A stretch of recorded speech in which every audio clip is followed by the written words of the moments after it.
வாழ்க அன்புடன் வளர்க நன்றி உணர்வுடன் மணிவண்ணன் பிரபஞ்ச சக்தி. இந்த வீடியோ இந்த சேனலை நீங்கள் இப்போ தான் முதல் முறையாக பார்க்குறீங்கன்னா நம்மளுடைய சேனலை சப்ஸ்கிரைப் பண்ணிக்கோங்க. அப்படியே பக்கத்தில் இருக்கிற பெல் ஐக்கானையும் ஆல்னு கிளிக் பண்ணிக்கோங்க.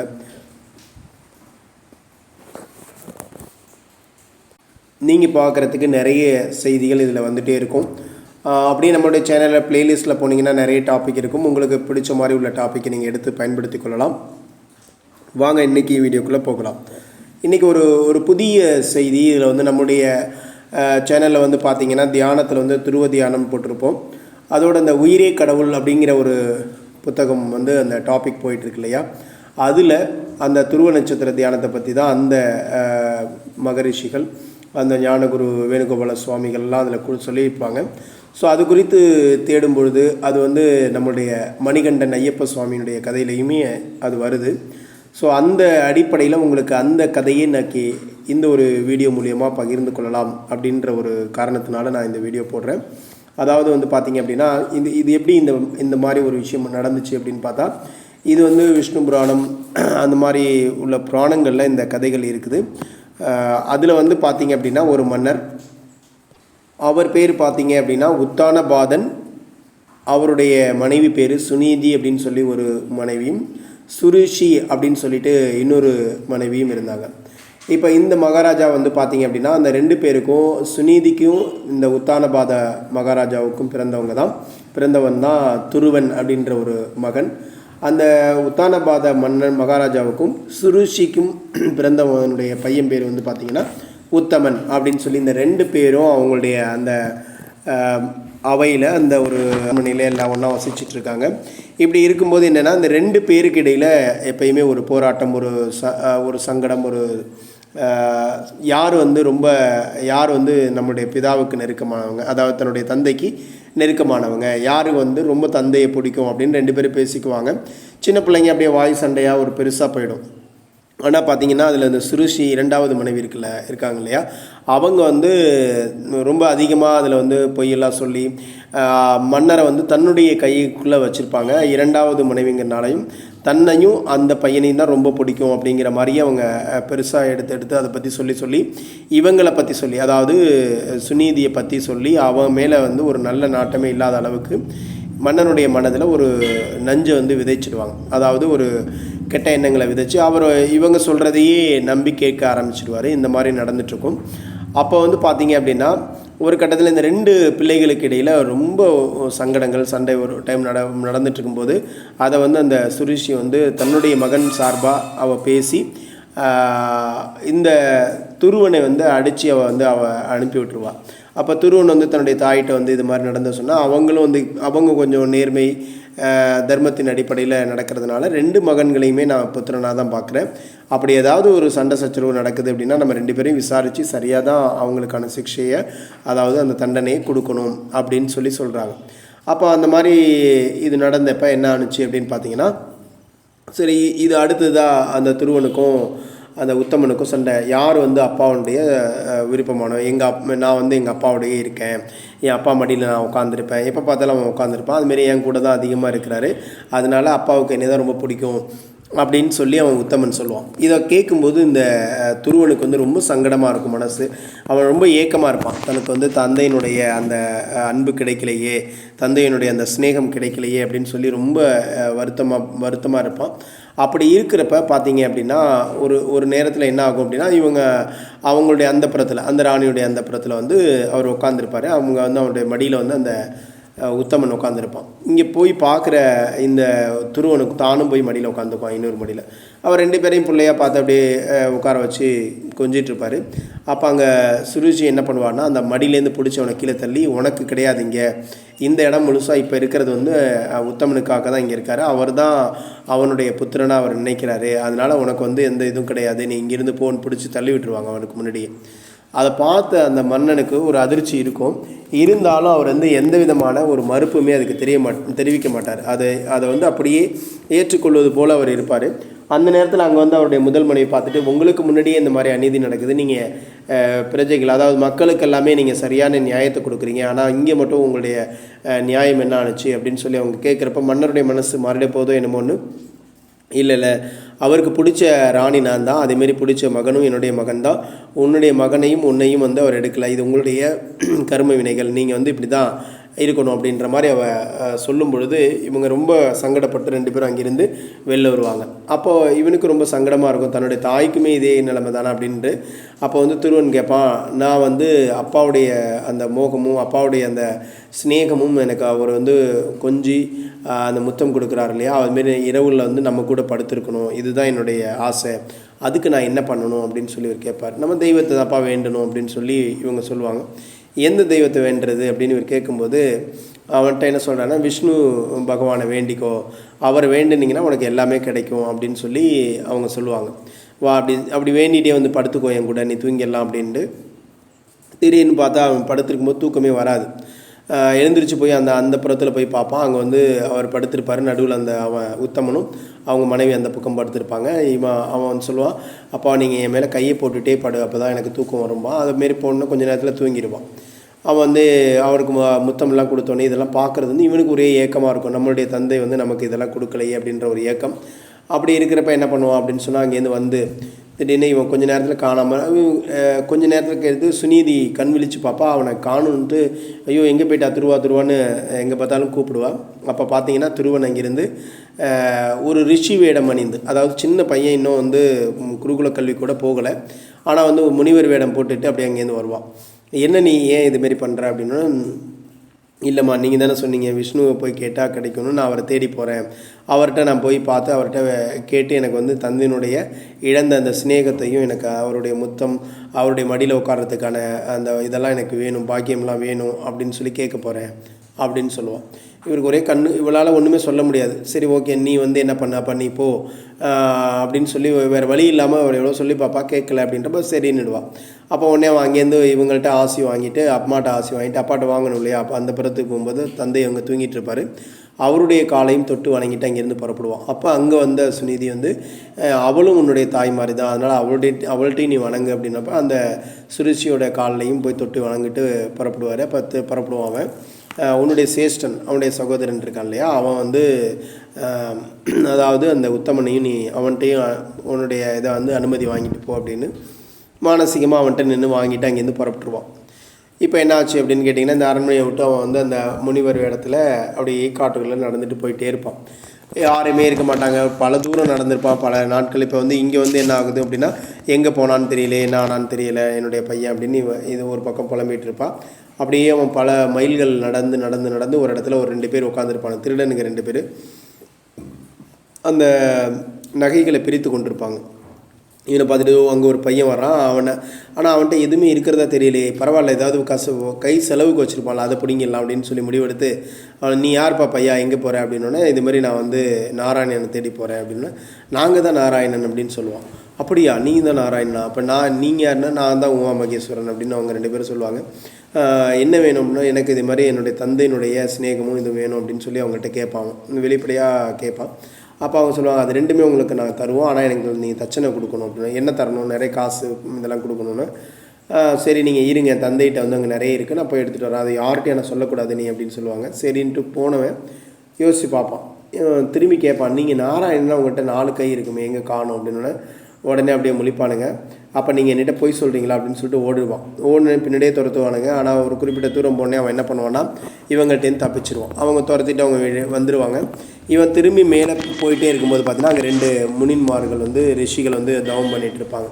அவங்கள்ட்ட போய் கேட்பான், நாராயணன் வந்து பார்க்கணும், நீ இந்த பிராயத்தில் அதெல்லாம் பண்ண முடியாதுப்பா, இதெல்லாம் நீ வந்து பெரியவங்களாகி இதாக பண்ணுறது தவம் பண்ணுறது, இப்போ போய் நீ அதெல்லாம் தேட முடியாது அப்படின்னா, இல்லை எங்களுக்கு தெரியாது அந்த வழின்னு சொல்லிவிடுவாங்க. சரி அப்படின்னு சொல்லிவிட்டு அவங்களையும் கடந்து பல மைல்கள் இன்னும் அந்த அடர்ந்த காட்டுக்குள்ளே நடந்து போயிட்டே இருப்பான்.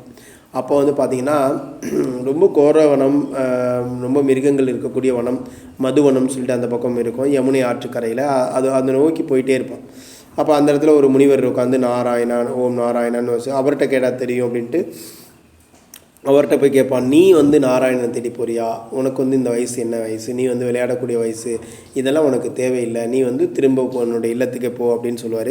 இல்லை நான் பார்த்தா ஆகணும், எனக்கு வழி சொல்லுங்கன்னா, அது எனக்கே வழி தெரியாது, அவர் வைகுண்டத்தில் இருக்கார், எனக்கு வழி தெரியாது அப்படின்னு சொல்லிடுவார். சரி அப்படின்ட்டு போனோம். இதை மேலேருந்து பார்த்துட்டு இருந்த தேவன்மார்கள், அதில் வந்து தேவ ரிஷி நாரதர் வந்து நேராக யார்கிட்ட போவார்னு கேட்டிங்கன்னா அந்த விஷ்ணு பகவான்கிட்ட போவார். அவர்கிட்ட போய் என்ன கேட்பார், இது மாதிரி உங்களை விரும்பக்கூடிய ஒரு பக்தன், அவனை வந்து ஏன் நீங்கள் இன்னும் காட்சி தரல, சின்ன பையன் தானே அவன் அப்படின்னு சொல்லி கேட்பார். அப்போ அவங்க என்ன சொல்லுவார்னா, அவத்தில் வந்து நிறைய தப்பு பண்ணியிருக்கேன், பாவம் பண்ணியிருக்கான், அதுக்கான சிக்ஷை தான் இன்றைக்கி அவனுக்கு தந்தையுடைய பாசம்லாம் கிடைக்காம இருக்குது, அதனால் இப்போ எதுவும் பண்ண முடியாது அப்படின்னு சொல்லிடுவார். அப்படி சொன்ன உடனே என்ன ஆகுது அப்படின்னு பார்த்தீங்கன்னா, சரி ரைட் அப்படின்னு சொல்லிட்டு நாரதர் சொல்லுவார், இல்லை நீங்கள் வந்து அவனை வந்து அவனுக்கு வந்து திரும்ப அனுப்பலாம்ல அப்படின்னா, இல்லை நீங்கள் போய் அந்த வேலையை செய்யுங்க அப்படின்னு சொல்லிடுவார். நாரதர் சரி அப்படின்னு சொல்லிட்டு கொஞ்சம் தூரம் நடந்து போயிட்டே இருப்பானா, அவனுக்கு முன்னாடி நாரதர் காட்சி அளிப்பார். ஓ அவர் நாராயணன் சொன்ன, ஓ இவரும் நம்மளை மாதிரி தான் நாராயணன் தேடிட்டு இருக்கார் பொருக்கு அப்படின்னு சொல்லிட்டு, வாங்க நானும் நாராயணன் தான் தேடிட்டு இருக்கேன், நம்ம 2 பேரும் சேர்ந்து தேடலாம் அப்படின்னா அவருக்கு சிரிப்பு வரும். அவர் உடனே சொல்லுவார், இல்லை உனக்கு வந்து நான் சொல்கிறதுக்காக வந்திருக்கேன், நீ இந்த வயசில் அந்த இதெல்லாம் பண்ண முடியாதுப்பா, நாராயணன் எல்லா இடத்துலையும் இருக்கிறாரு, நீ அவன் இடத்துக்கே திரும்ப அவனுடைய அரண்மனைக்கே போ, அங்கேயே இருப்பார் அப்படின்னு சொன்னவன், இல்லை நான் நாராயணனை பார்க்காம நான் போக மாட்டேன் அப்படின்னு சொன்னோன்னே, இவன் இவ்வளோ உறுதியாக இருக்கிறானே அப்படின்னு சொல்லிட்டு, சரி இவ்வளோ வழி இல்லை என்ன பண்ணலாம்னு, எனக்கு வந்து அது எப்படி அடையணும்னு சொல்லுங்கள், அதுக்கு தவம் இருக்கணும், தவம் எங்கே இருக்கணும், சரி அதுக்கு ஒரு நல்ல இடத்த காமிக்கிறேன் வா அப்படின்னு சொல்லிட்டு அந்த இடத்துக்கு அழைச்சிட்டு போவார். யமுனை நதிக்கரையில் மதுவனத்துக்கு வா அப்படின்னு சொல்லி அங்கே அழைச்சிட்டு போவார். அங்கே போனோடனே எப்படி தவம் பண்ணணும்னு சொல்லி கொடுப்பார். அதாவது நீ என்ன சொல்லணும்னா, ஓம் நமோ நாராயணா நம, ஓம் வாசுதேவாய நமக அப்படின்னு சொல்லி நீ சொல்லணும் அப்படின்னு சொன்னோன்னே, இதை தான் நீ சொல்லிகிட்டே இருக்கணும் அப்படின்னா, சரி நான் அதையே சொல்கிறேன் அப்படின்னு சொல்லிட்டு அப்படியே அந்த தவத்தை ஆரம்பிச்சிருவாங்க. அப்படியே ஆரம்பித்து ஒரு 10 நாள் 15 நாள் 20 நாள் 30 நாள், அப்போ வந்து பார்த்திங்கன்னா கொஞ்சம் ஒரு வேளை அப்படியே கிடச்ச பழங்கனியை சாப்பிட்டுட்டு இருந்தோம், அப்போ அதையும் சுத்தமாக விட்டுருப்பான். அப்படியே பார்த்திங்கன்னா 1 மாதம் போயிடும், அவனுடைய தவம் நின்னதாக தெரியாது. அப்போ வந்து பார்த்திங்க அப்படின்னா அங்கே வந்து இல்லத்தில் வந்து இந்த 2வது சுருஷி இருக்கா இல்லையா, அவளுக்கு தெரிஞ்சிடும் இந்த துருவன் எங்கே போயிட்டான். இவங்க சொன்னதை வச்சு அவர் ஆளை விட்டு தேட சொல்லுவாள். அந்த ஆள் வந்து பார்த்துட்டு இது மாதிரி இங்கே தவம் இருந்துட்டுருக்காரு அப்படின்னா, திரும்ப போய் சொன்னோன்னே, இது மாதிரி நம்மளை வீழ்த்துறதுக்காக உங்களுடைய பிரதம ராணி, அதாவது அவள் தான் அந்த பிரதம பதவி வேணுங்கிறதுக்காக சதி பண்ணுறா அப்படின்னு சொல்லி அவளை பற்றி இன்னும் போய் சொல்லி அவள் மேலே இன்னும் ஒரு கெட்ட எண்ணங்களோ, அதாவது அவளை பற்றி வந்து தவறான எண்ணங்கள் வர்ற மாதிரி பண்ணிவிடுவாள். அப்போ சரின்னு மகாராஜாவும் பேசிட்டு, இல்லை நானும் அவனும் என்ன பண்ணுவோன்னா, தன்னுடைய மகன் இங்கே இல்லை அப்படிங்கிறனால அவனும் அங்கே சாப்பிடாமல் இருந்துட்டுருப்பா. யார் சுனிதியும் தன்னுடைய மகனுக்காக அவனும் சாப்பிடாமல் இருந்துட்டுருப்பா. இப்படி 2 பேருமே அதுமாரி உபவாசமாக இருப்பாங்க, சாப்பிடாம விரதம் இருந்துட்டுருக்கப்ப இவங்க என்ன பண்ணுவாங்க அப்படின்னு பார்த்தீங்கன்னா, அவன் வந்து உத்தமன் வந்து கேட்பான், எங்கே காணுமே துருவன் அப்படின்னா, இதேமாரின்னு சொல்லி அவன் போயிடுவான், அதோட போயிடுவான். இப்போ என்ன ஆகுது அப்படின்னு பார்த்தீங்கன்னா, எல்லாமே விட்டு இப்போ வந்து கொஞ்சமாக தண்ணி, அடுத்து வந்து பார்த்திங்க அப்படின்னா ஒரு 2 இலைகள் சாப்பிட்டுட்டு இருக்கான். கிட்டத்தட்ட 60 நாளைக்கு மேலே ஆயிடுச்சு. தவம் வந்து அந்த ஒத்த காலில் நின்று அந்த தவத்தை பண்ண ஆரம்பிச்சிட்டான். அப்புறமா கொஞ்ச நாள் கழிச்சு என்ன சொல்லிட்டானா, அதுலேருந்து 9 நாள் இலையும் நிறுத்திட்டு இனிமேல் தண்ணீர் மட்டும்தான் குடிப்பேன் அடுத்த 9 நாளைக்கு. அந்த 9 நாளுக்கு பிறகு நான் தண்ணீரும் குடிக்க மாட்டேன், அதுக்கப்புறம் வாயு மட்டும்தான் எடுத்துக்குவேன் அப்படின்னு சொல்லி, அதுக்கும் பிறகும் அவன் அந்த மாதிரி இருக்கான். கண்ணை மடைச்சவன், அவன் வேறு எதுவுமே சொல்ல, ஓம் நமோ நாராயணா அதை மட்டுமே சொல்லிகிட்டு இருக்கிறான். இப்போ என்ன ஆகுது அப்படின்னா, அவனுடைய அந்த உடல் வெப்பம் தாங்காமல் 4 பக்கம் அந்த தீயெல்லாம் பரவி இந்த பிரபஞ்சம் முழுவதும் அந்த அனல் வந்து தெறிக்க ஆரம்பிக்குது. அப்போ தேவன்மார்கள்லாம், ஐயோ இது ரொம்ப குறமாக இருக்குது அப்படின்னு சொல்லிட்டு இவங்க என்ன பண்ணுறாங்கன்னா, அப்படியே இந்திரன் வந்து ஓடி போய் இவர்கிட்ட கேட்குறாரு, பிரம்மாட்ட. அவர் வந்து அங்கேயே இவரும் வந்துடுவார், சிவனும் வந்துடுவார். எல்லாம் சேர்ந்து வாங்க நம்ம விஷ்ணுகிட்ட தான் போகணும், ஏன்னா அவர் விஷ்ணுவை தான் அவங்க கூப்பிட்றான் அப்படின்னோடனே, சிறந்த பக்தன் விஷ்ணுவுக்கு அப்படின்னு சொல்லி விஷ்ணுகிட்ட வந்து கேட்பாங்க. இல்லை அவன் மூலியமாக நாங்கள் வந்து ஒரு நல்ல அவனுக்கு ஒரு பரீட்சை பண்ணோம். ஸோ அப்போ அவனை வந்து அதில் வந்து நல்லபடியாக அவன் வந்து அதை இது பண்ணியிருக்கான். அவனுக்கு வந்து 2 வரங்கள் நான் கொடுக்க போகிறேன், ஒன்று அவன் கேட்குற வரமும், இன்னொன்று நம்ம கொடுக்குற வரம் அப்படின்னு சொல்லி, அதை நீங்கள் பாருங்கள், உங்களது நீங்கள் தான் அதுக்கு சாட்சியாக இருக்க போகிறீங்க அப்படின்னு சொல்லி அவங்க எல்லார்ட்டையும் சொல்லிவிட்டு விஷ்ணு பகவான் வந்து இருப்பார். ஏன்னா அவனுடைய தவத்தின் வலிமையினால் எல்லா இடமும் அனல் தெறிக்க ஆரம்பிக்கும். இங்கே அரண்மனையில் எல்லா மக்களுக்குமே அது தெரிய ஆரம்பிக்கும், ஏன் இந்த மாதிரி பூமி வந்து வெப்பமடையுது அப்படின்னு சொல்லிட்டு. அப்போ வந்து பார்த்திங்க அப்படின்னா, அங்கேருந்து வந்து இவருக்கு முன் காட்சி கொடுப்பார். நான் தான் நாராயணன் வந்திருக்கேன், கண்விழி பக்தா அப்படின்னு சொல்லுவார். ஆனால் அதுக்கு துருவன் என்ன சொல்லுவான்னா, ஏற்கனவே இது மாதிரி தான் என்னை ஏமாத்தினாங்க, அதனால் நீங்கள் தான் நாராயணன் சொல்லி நான் எப்படி நம்புறது, நம்ம என்ன நாராயணனை பார்த்ததே கிடையாது, எங்கள் அம்மா சொல்லி தான் கேட்டிருக்கேன், எங்கள் அம்மாவுமே பார்த்தது இல்லைங்க, அதனால் நீங்கள் என்ன பண்ணணுன்னா, நீங்கள் என்ன உருவமோ அதை எனக்கு இப்போ கண்ணுக்குள்ளே காமிங்க, அதே உருவமாக நீங்கள் இருந்தீங்க அப்படின்னா நான் நம்புகிறேன், இல்லைன்னா நீங்கள் சொல்கிறது பொய்ன்னு நான் நினச்சிக்குவேன் அப்படின்னு சொல்கிறான். சரி அப்படின்னு சொல்லிட்டு கொஞ்சம் நேரம் கழிச்சு அவர் என்ன பண்ணுறாரு அப்படின்னு பார்த்தீங்கன்னா, அந்த உருவத்தை காமிக்கிறாரு. அப்புறம் கண் விழிச்சு பார்க்கும்போது இன்னும் ஐயோ சாட்சாத் நாராயணனே நிற்கிறீங்களா அப்படின்னு சொல்லிட்டு அவன் காலில் விழுந்து ஆசீர்வாதம் பண்ணுங்க அப்படின்னு சொல்லும்போது அவர் ஆசி கொடுப்பாரு. உனக்கு என்ன வரம் வேணும்னா இந்தமாரி எனக்கு என்னுடைய தந்தை என்னோட ஸ்நேகமாக இருக்கணும், அவர் கூட நான் தூங்கணும், அவர் மடியில் உட்காரணும், அவர் எனக்கு முத்தம் கொடுக்கணும், இதெல்லாம் சொன்னோடனே இது நடக்கணுன்னா அதுக்கு ஒரு வேலை இருக்குது அப்படின்னு சொல்லிட்டு அவனோட காதில் எதோ சொல்லுவார். அப்புறம் பார்த்தீங்கன்னா இப்போ இந்த அரண்மனையில் இங்கே நடந்துகிட்ருக்கும். அங்கே வந்து சுருச்சியும் மகாராஜா உத்தமன்லாம் ஒரே சந்தோஷமாக இருந்துகிட்டு இருப்பாங்க. அப்போ வந்து ஒரு பணிப்பெண் வந்து சொல்லுவாள், இதுமாரி ஒரு முனிவர் ஒருத்தர் வந்திருக்காரு பிச்சை கேட்டு அப்படின்னா உள்ளே வர சொல்லுன்னா அவர் வருவார். இங்கே வந்து வர்றது பார்த்திங்கன்னா விஷ்ணு தான் அந்த இடத்துல வருவார். அங்கே வந்து இதுமாரி எனக்கு பிக்ஷை வேணும்னு உட்காருங்கன்னு, நான் உட்காரலாம் மாட்டேன், எனக்கு பிக்ஷை கொடுங்க, நான் வாங்கிட்டு போகிறேன் அப்படின்னு அவர் தன் கழுத்தில் கிடந்த மணியை கழட்ட போவார். உங்களுக்கு எத்தனை மனைவி அப்படின்னு கேட்பார். அவர் உடனே பக்கத்தில் இருக்கிற சுருச்சின்னு சொல்ல ஒரு மனைவி தான் அப்படின்னு சொல்லிவிடுவான். அப்படின்னா நீங்களும் 2 பேரும் சேர்ந்து கையால் கொடுங்க அப்படின்னு. அப்படியெல்லாம் கொடுக்குறது இருக்கா, பிக்ஷைக்கு அதுமாரி யாரும் கொடுக்க மாட்டாங்களே அப்படின்னு சொல்லுவார். இல்லை அது மாதிரி இருக்குது, நான் அப்படி தான் அப்படி சரி அப்படின்னு சொல்லிட்டு 2 பேரும் கையால் கொடுப்பாங்க. உங்களுக்கு எத்தனை பிள்ளைகள் இருக்குது அப்படின்னா ஒரே ஒரு பையன் தான் இருக்கான், அப்படியே ஆகட்டும் அப்படின்னு சொல்லிட்டு அதை வாங்கிக்குவார். இவர் வாங்குகிற அந்த நேரம் அந்த பிள்ளைக்கு வந்து பார்த்திங்கன்னா கண்ணில் ஒரு கண்ணு தெரியாமல் போய் ஒரே சத்தம் போட்டு மயக்கி கீழே விழுந்துருவோம். அப்போ தான் சொல்லுவார், நீங்கள் தானே சொன்னீங்க உங்களுக்கு ஒரு பிள்ளை, இனிமேல் உங்களுக்கு ஒரு பிள்ளை தான் இருக்க போகுது, நீங்கள் என்கிட்ட போய் சொல்லியிருந்தீங்கன்னா அது மாதிரி தான் நடக்கும், அதே தான் நடக்கும் அப்படின்னு அவங்க 2 பேரும் அதிர்ந்துருவாங்க. இன்னும் ஒரு 2 நாழிகையில் இந்த பையன் இறந்துருவான் அப்படின்னு சொல்லி அவர் சொல்லுவார். ரொம்ப துடிச்சு போய் அந்த அம்மா ஒரே அழுக ஆரம்பிச்சிடும் பயங்கரமாக. அழுது 2 பேருமே அழுதுட்டுருப்பாங்க. அவன் கொஞ்சம் நேரத்தில் இன்னும் 4 மூச்சு எடுப்பான், அதுக்கப்புறம் இறந்துருவான் அவன் அப்படின்பாரு. அதே மாதிரி 4 மூச்சில் அவன் இறந்துருவான். அப்போது ஒரே சத்தம் போடுவாங்க, அவனுடைய எந்த மூச்சு பேச்சு எதுவுமே இருக்காது. சத்தம் போடுவாங்க, ஒரே அழுவாங்க. 2 பேரும் தன்னுடைய தவறு உணர்ந்து என்னை மன்னிச்சுக்கோங்க, நாங்கள் இப்படி சொல்லிட்டோம் அப்படின்னு சொல்லி இது பண்ணுவாங்க. அப்போது வந்து இவர் என்ன பண்ணுவார் அப்படின்னு கேட்டிங்கன்னா அந்த நேரத்தில் அங்கே வருவான். யார் வருவான்னா துருவன் அங்கே ஓடி வந்து ஐயோ என்னாச்சு, ஏன் தந்தை அழுகுறது என்னால் பார்த்துட்டு இருக்க முடியல, அவர் சந்தோஷமாக இருக்கணும் அப்படின்னா உத்தமன் வந்து உயிர்ப்பிக்கணும் அப்படின்னு அந்த மகரிஷிகிட்ட கேட்பான். மகரிஷி அதுக்கு நான் என்ன பண்ணேன்னா இங்கே தேவதை வந்து இதே பருவம் இதே மாதிரியான அந்தஸ்து உள்ள ஒரு பையன், அதே வயசில் உள்ளவன் தன்னோட உயிரை கொடுத்தா அவனை எடுத்துக்கலாம் அப்படின்னோடனே இவன் உடனே அப்போ என்னோடய உயிரை எடுத்துகிட்டு என்னுடைய சகோதரன் உயிரை கொடுத்துடட்டும் அப்படின்னு சொல்லி அவன் உடனே கேட்பான். அவன் 2 பேருக்கும் பயங்கரமாக ஆச்சரியமாக இருக்கும். அவன் உடனே அங்கே போய் நின்றுட்டு உத்தமாக எழுந்திரின்னு சொன்னோன்னே அவன் கொஞ்சம் நேரத்தில் அவன் எழுந்திரிச்சிடுவான். அப்போ அந்த தேவதை வந்து மிருத்தி தேவதை வந்து உன்னை அழைச்சிட்டு போயிடும் அப்படின்னு சொல்லிடுவார் அந்த அங்கே இருந்த பிச்சை ரிஷி.